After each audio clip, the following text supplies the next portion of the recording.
Former Essex Chronicle reporter Janice Williams, née Farmer, got the scoop of her life when the plane carrying world-famous author Ernest Hemingway and his wife Mary crash-landed, prompting her husband Ron, assistant superintendent of the Colonial Police, to launch a search. Realising it would be her first chance to pen a Celebrity World exclusive, Janice joined the hunt for the Hemingways.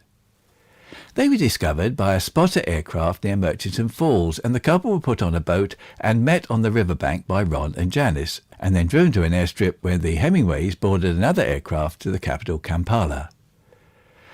Ron and Janice then watched in horror as, when it took off, the East African Airways aircraft crashed and then caught fire.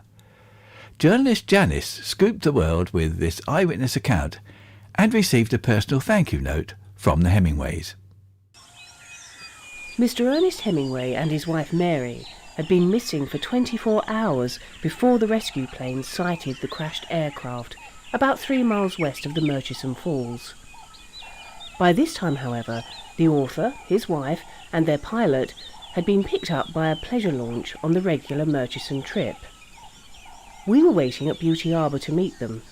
Also with us was Reg Cartwright, who had piloted one of the search aircraft and had landed at Beauty Harbour between the escarpment and the shores of Lake Albert.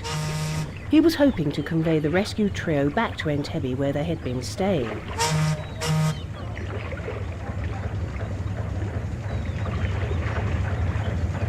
The steamer arrived. Mr. and Mrs. Hemingway were shaken but cheerful.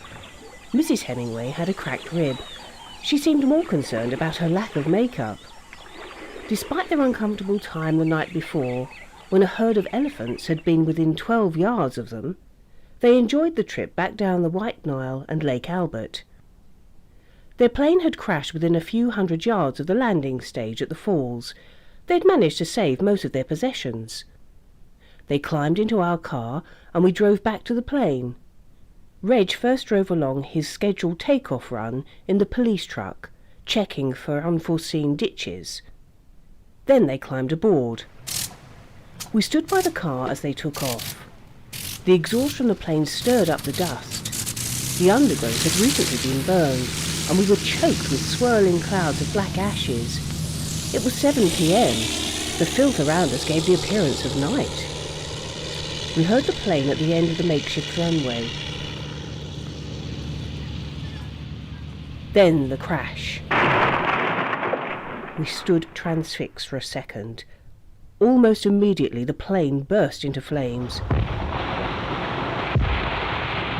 It was a mile or so away from us. Ron yelled to the ambulance we had brought with us to come. We ran over the scorched earth, accompanied by crowds of local Africans who had turned up to watch. I have never run so far so fast. My heart was pounding and I was breathing in great gasps. Ron turned to me as we panted along. "What luck!" he yelled. I could not keep up with him. He ran ahead. We had been running for several minutes. It seemed hours. The police truck came up behind me and I swung aboard. The wreck of the plane was blazing fiercely. We heard later that even the bottles aboard had melted. Let them be safe, I thought. Let them be safe.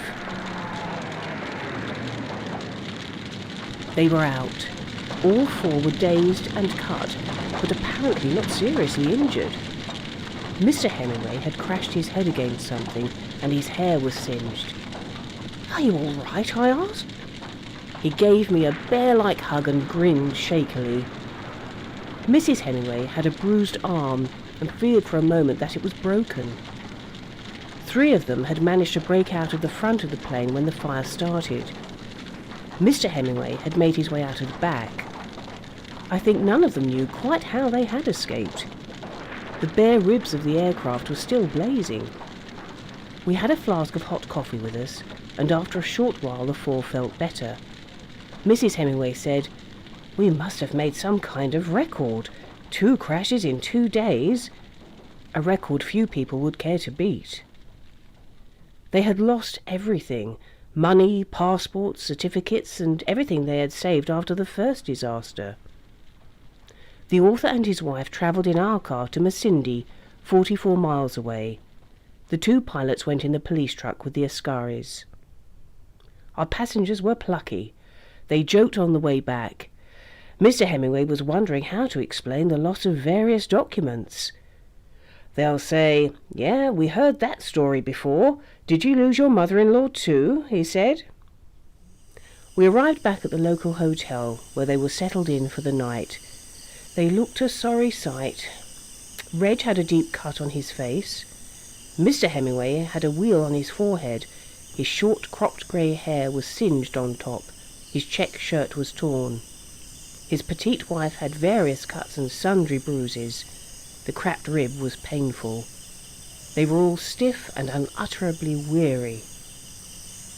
We drove home at 11:30 p.m. We were covered with grime, having been out with the search since early that morning.